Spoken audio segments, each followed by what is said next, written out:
읽은 본문으로 오직 은혜로 다시 일어나리라 라는 제목으로 하나님의 말씀을 나누겠습니다. 제가 열왕기하를 나누면서 여러분들과 함께 일어나리라 라는 이것으로 제목을 짓는 이유가 있습니다. 그것은 하나님의 마음이기 때문이에요. 하나님께서는 하나님의 백성이 일어나기를 원하십니다. 하나님께서 하나님의 백성을 멸망시키시는 것은 결코 하나님의 뜻이 아닙니다. 그렇기 때문에 하나님께서는 끝까지 우리의 삶을 향해서 가지고 계신 마음이 무엇인가, 여러분이 일어나게 되시기를 원하십니다. 그리고 여러분의 모든 상황 속에서 하나님께서 도울 준비를 하고 계십니다. 그렇기 때문에 우리는 겸손히 하나님 앞에 나와서 기도하면 됩니다. 말씀을 읽으면 됩니다. 우리의 생각대로 사는 것을 내려놓고 주님의 생각을 더 입기만 하면 모든 것이 가능합니다. 그래서 그런 은혜가 날마다 우리 삶 가운데 하나님을 찾는, 또 하나님을 알고자 하는 갈망되기를 기도합니다.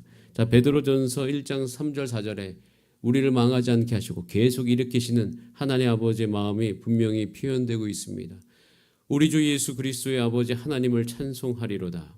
그의 많으신 긍휼대로 예수 그리스도를 죽은 자 가운데서 부활하게 하심으로 말미암아 우리를 거듭나게 하사 산소망이 있게 하시며, 저와 여러분 산소망이 있는 자입니다. 그래서 산소망이 있는 우리 가운데 하나님께서 날마다 하시는 것은 썩지 않고 더럽지 않고 쇠하지 아니하는 유업을 있게 하시나니, 저와 여러분을 오늘도 주 앞에 믿음으로 반응할 때 썩지 아니하고 더럽지 않고 쇠하지 않은 유업을 여러분을 통해서 있게 하실 것이에요. 곧 너희를 위하여 하늘에 간직하신 것이라. 하늘의 신령한 복을 우리 가운데 부어주신다는 것은 실제적으로 우리 삶 가운데 그 복이 구체적으로 드러나서 여러분을 통하여서 따라서 하나님의 나라를 세워주신다. 하나님의 나라를 세워주십니다. 하나님의 나라. 여러분 가정 안에 하나님의 나라를 세워주시고, 여러분 기업 안에 하나님의 나라를 세워주시고, 우리 교회 안에 하나님의 나라를 세우시고 경험케 하시는 것이에요. 여러분, 그래서 우리는 유업이 오늘도 있기 때문에 일어나야 될 것입니다. 어떤 상황 속에서도 일어날 수 있다는 것은 어떤 상황 속에서도 예수 그리스도 안에서 그 부활 생명이 우리 가운데 있음으로 말미암아 회복과 소망이 있다는 거예요. 나는 언제든지 일어날 수 있다. 나는 언제든지 영혼을 섬길 수 있다. 언제든지 사명을 이룰 수 있다. 그것이 우리의 고백되기를 기도합니다. 어떤 상황 속에서도, 이스라엘이 멸망되는 상황 속에서도, 이스라엘이 멸망되는 상황. 오늘 본문 1절에 보면 남유다는 마지막 왕입니다. 시드기야 제9년 10째 달 10일 바벨론의 왕 느부갓네살이 작정을 했습니다. 이제는 그의 모든 군대를 거느리고 예루살렘을 치러 옵니다. 시드기야 왕 때죠. 그래서 예루살렘 성을 포위하죠. 그래서 결국 그 성은 고립되게 되고 3절에 보면 성중의 기근이 심하였더라고 되어 있습니다. 양식이 떨어졌어요. 이제 그들은 더 이상 어떻게 할 길이 없어졌습니다. 게다가 9절에 보면 여호와의 성전과 왕궁을 불살랐더라고 되어 있고, 게다가 예루살렘의 모든 집을, 귀인의 집까지 불살랐다. 모든 것을 다 회파하기 시작했어요. 10절에 보면 예루살렘 주위의 성벽까지 헐게 됩니다. 자, 그런 상황 속에서 한 가지 뭔가 솟아날 구멍이 한 가지 보이기 시작해요. 11절 말씀 같이 한번 읽어 보겠습니다. 시작. 성중에 있는 백성과 바벨론 왕에게 항복한 자들과 무리 중 남은 자는 시대장 느부사라단이 모두 사로잡아가고, 바벨론 왕에게 무엇한 자? 항복한 자. 바벨론 왕에게 항복한 자. 이 문장만 놓고 보면 어떻게 자기 종족을 두고 바벨론 왕에게 항복할 수 있느냐라고 되물을 수 있습니다. 성경을 읽어보시면 이것이 하나님의 뜻이에요. 예레미야에게 이미 예언하신 것입니다. 사로잡혀가는 것이 하나님의 뜻이에요. 이유가 있습니다. 하나님께서 바벨론으로 사로잡혀간 자들을 통해서 하시는 것이 있습니다. 그럼 여기서 우리가 육적인 눈으로 하나님 나라를 바라보는가, 아니면 영적인 눈으로 하나님을 바라보는가, 우리 가운데 성경은 묻고 있습니다. 여러분, 하나님 나라는 망합니까? 안 망합니까? 안 망합니다. 결코 망하지 않습니다. 이스라엘이 망한 거예요. 여러분, 여기서 우리는 인생의 겸손함을 느낄 수 있습니다. 저도 제 스스로에게 내가 이 땅 가운데서 존재하나 존재하지 않느냐, 하나님의 나라는 계속 있습니다. 저 때문에 하나님 나라가 온전히 세워지는 건 저를 통해 세워지는 건 맞죠. 하지만 저를 통하지 않고서도 하나님 나라는 세워질 수 있어요. 여기서 우리는 한 가지 알 수 있습니다. 하나님의 나라는요, 꼭 이스라엘, 육적 이스라엘을 통해서만 이 땅 가운데 세워지지 않는다는 사실을 우리는 분명히 알 수 있습니다. 하나님께서 하나님 나라를 세우시기 위해서 이스라엘을 선택하신 거죠. 이스라엘을 사용하신 거죠. 이스라엘에게 끝까지 은혜를 베푸신 거죠. 근데 그 이스라엘은 하나님의 말씀과 언약을 배반하기 시작했습니다. 그리고 하나님 나라가 되기를 스스로 포기했습니다. 그러자 그들은 결국에는 망하게 된 것이에요. 우리 인생도 똑같습니다. 저와 여러분 하나님 앞에서 겸손함의 은혜를, 겸손함의 태도를 잘 유지하시기를 기도합니다. 하나님의 나라가 나의 삶 가운데 이루어지기를 소원하시기를 원합니다. 자, 사로잡혀간 자, 이 사로잡혀간 자를 통해서 하나님께서 무엇을 하시는가? 여러분 이때 바벨론으로 사로잡혀간 자들이 있죠. 누가 사로잡혀갔죠? 자, 어제 읽었던 열왕기하 24장 15, 16절에 나와 있어요. 잠깐 볼까요? 누가 사로잡혀갔는지. 자, 같이 한번 보겠습니다. 시작. 그가 여호야긴을 바벨론으로 사로잡아 가고 왕의 어머니와 왕의 아내들과 내시들과 나라의 권세 있는 자도 예루살렘에서 바벨론으로 사로잡아 가고라고 되어 있습니다. 또 16절에도 싸움을 할 만한 모든 자들을 바벨론 왕이 바벨론으로 사로잡아 갔다. 자, 이때 누구도 갔죠? 다니엘도 갑니다. 다니엘이 가요. 다니엘이 가서 무엇합니까? 그 모든 바벨론의 시기, 3나라가 바뀌는 시기에도 여전히 하나님의 살아계심을 어디서 보여줍니까? 바벨론 땅에서 드러나게 됩니다. 그때 바벨론은 하나님을 알게 됩니다. 하나님을 보게 됩니다. 하나님의 살아계심과. 그럼 나중에 다니엘서를 읽어보시면 바벨론 왕을 통해서 신앙 고백이 나오게 하십니다. 여러분 우리가 이스라엘이 멸망됐기 때문에 하나님 나라가 망했구나 이렇게 생각하지만 사로잡혀간 자를 통하여서 하나님의 나라의 명백이 이루어지고 있음을 우리는 성경을 통해서 관찰할 수 있습니다. 우리 이걸 통해서 두 가지를 분명하게 알 수 있어요. 여러분 하나님께서는 여전히 하나님의 나라를 유지시키고 계십니다.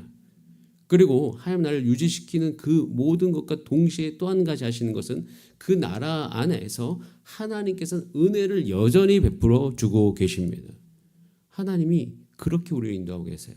그래서 여러분 늘 여러분의 삶을 향해서도 그런 마음을 갖고 계셔야 됩니다. 하나님의 나라는 내게 있는 예를 들어서 나의 삶 가운데 가정에 문제가 있는다 할지라도 하나님 나라는 계속 연결되고 이 상황 속에서도 하나님은 은혜를 여전히 베푸신다는 그 사실, 변치 아니하신다는 사실 기억하시길 바랍니다.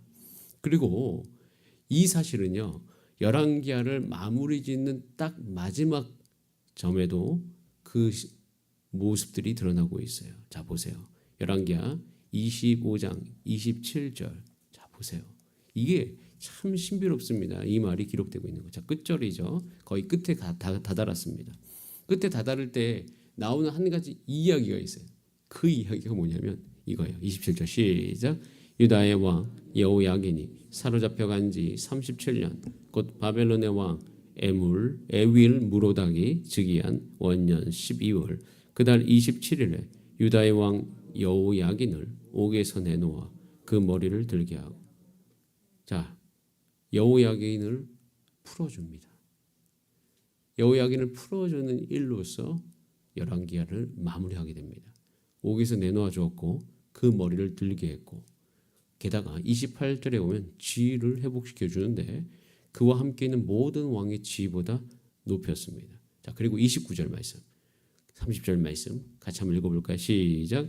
그 죄수의 의복을 벗게 하고 그의 일평생에 항상 왕의 앞에서 양식을 먹게 하였고 그가 쓸 것은 날마다 왕에게서 받은 양이 있어서 종신토록 끊이지 아니하였더라.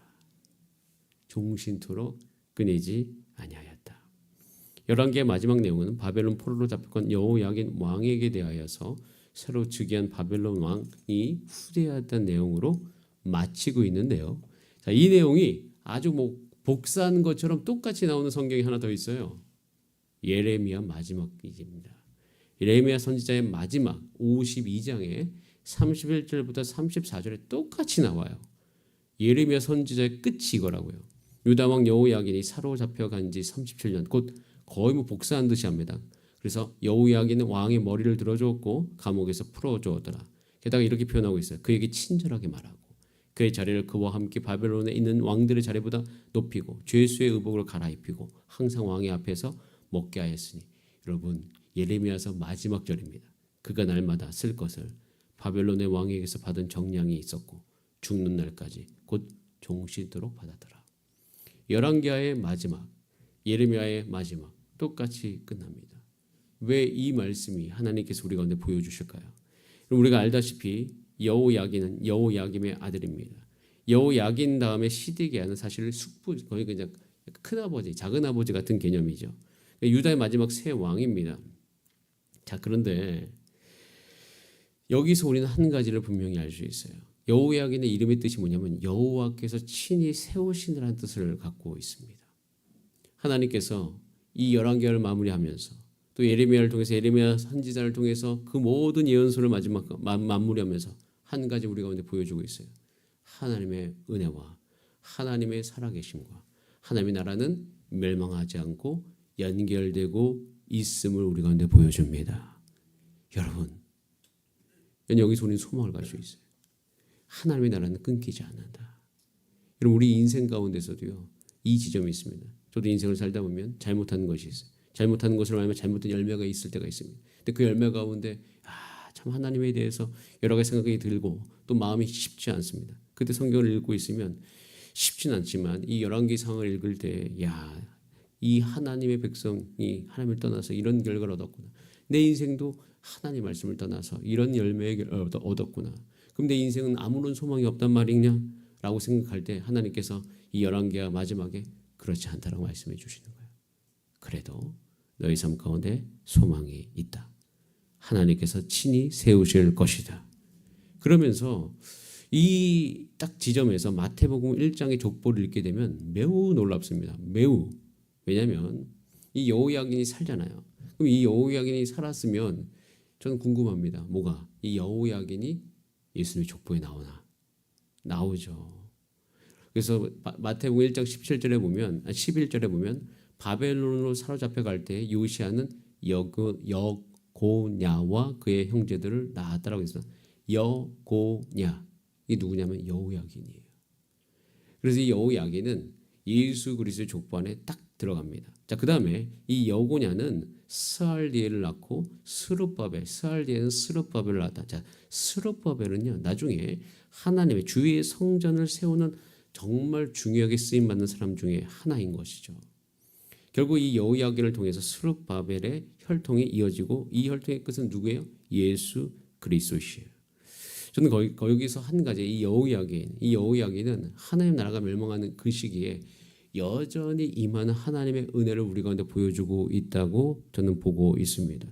우리 인생도요 이 여호야긴 같은 인생의 반복이에요. 저도요 살다 보면, 여러분들 살다 보면 우리가 은혜 받을 이유가 어디 있습니까? 은혜 받을 조건이 없죠. 그런데도 불구하고 하나님께서 친히 우리를 세워주시고 예수 그리스도 안에 있는 우리에게 여전히 하나님의 은혜를 베풀고 있음을 우리 느낄 수 있습니다. 이를 통해서 우리는 알죠. 이 여호야긴을 통해서 여호야긴이 왜 이런 은혜를 받았는가? 왜 이렇게 하나님의 조건 없는 사랑을 받았는가? 왜 여호야긴이 살게 되었는가? 예수 그리스도 외에는 답이 없어요.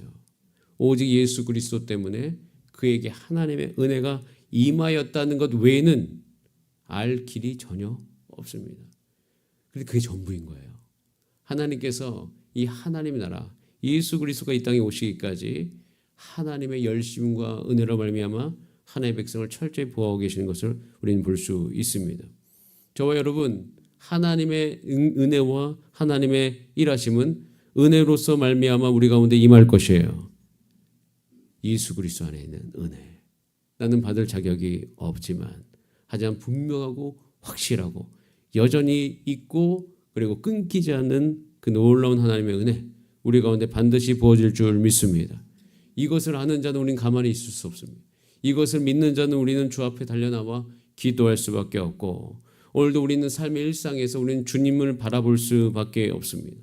하나님의 나라는 이렇게 세워지는 거예요. 여러분, 우리는 이제는 하나님의 나라, 교회를 든든히 세워가게 되기를 소원합니다. 하나님께서 이 땅 가운데 건물로서 우리 교회를 세우셨다면 이젠 믿음으로 말미암아 여러분의 삶 가운데 임하는 교회가 진짜 우리 가운데 세워져야 될 것입니다. 열왕기하를 마무리하고 역대상하를 시작합니다. 역대상하는요 재건의 역사입니다. 사실 역대상하를 이 열왕기상하고 왜 똑같은 내용이 반복되냐? 관점이 완전히 다를 뿐만 아니라 쓰여진 시기도 다릅니다. 역대상하를 통하여서 하나님께서 하시고 싶으신 건 뭐냐면 하나님으로 말미암은 그 모든 은혜와 하나님 나라의 뿌리가 바뀌지 않았음을 이야기하고 있어요. 그래서 우리는 알아야 됩니다. 여러분 우리가 명심해야 될 거 여러분을 통해서 하나님의 나라를 반드시 세워가실 겁니다. 이미 시작된 그 하나님의 나라 여러분의 삶을 통해서 이루실 것입니다. 저는 이것이 여러분의 개인에게도 일어날 뿐만 아니라 그렇게 개인에게 회복되어지면 가정뿐만 아니라 이 하나님의 나라의 유용으로 나타나는 이 주사랑 교회, 이 주사랑 교회에 있는 모든 것들이 하나님 나라로서 온전하게 분명히 되어질 것이에요. 하나님께서 그렇게 우리를 불러주셨기 때문입니다. 저는 여기서 그래서 우리가 소망을 잃지 않고 늘 하나님의 은혜를 구하시면서 오늘도 주 앞에서 간절히 기도하고 그 열정이 사그라들지 않은 여러분의 삶이 되기를 소원합니다. 나의 삶을 통해서 반드시 하나님의 은혜가 나타나리니 오직 하나님의 은혜로 내가 일어나리라. 오늘도 승리하시는 여러분 되시기를 기도합니다. 다 함께 기도하시겠습니다. 이 시간 기도할 때 하나님 여전히 살아계십니다. 하나님 여전히 은혜를 베풀고 계십니다. 하나님 여전히 우리를 일으키십니다. 하나님의 은혜는 끝이 없고 그 이스라엘이 다 망했을 때도 여전히 하나님께서는 일하고 계십니다. 이 하나님의 위대하심과 전능하심 이 지혜를 여러분 느끼시기를 기도하며 이 모든 하나님의 크심이 우리의 삶 가운데 반드시 나타나게 하여 주시옵소서. 하나님 우리 교회 사역 가운데 이 하나님의 전능하심이 나타나게 하여 주시옵소서. 하나님 우리가 배우게 하여 주시옵소서. 혹시 우리가 잘못한 것이 있고 아직 모르는 것이 있다면 다시 배우게 하시고 다시 세우게 하시고 때로 하나님이 그것을 무너뜨려야지만 새 살이 돋는다고 하신다면 우리는 기꺼이 기도할 수 있어야 됩니다. 주여 새 살이 돋을 수 있도록 예전 것은 사라질 수 있는 마음을 내게 허락하여 주시옵소서. 그래서 우리는 하나님의 나라를 든든히 이 땅 가운데 세워가기를 소원합니다. 자, 그것을 우리 소망하시면서 자, 우리 다 함께 주여 한번 부르신 다음에 합심으로 기도하시겠습니다. 주여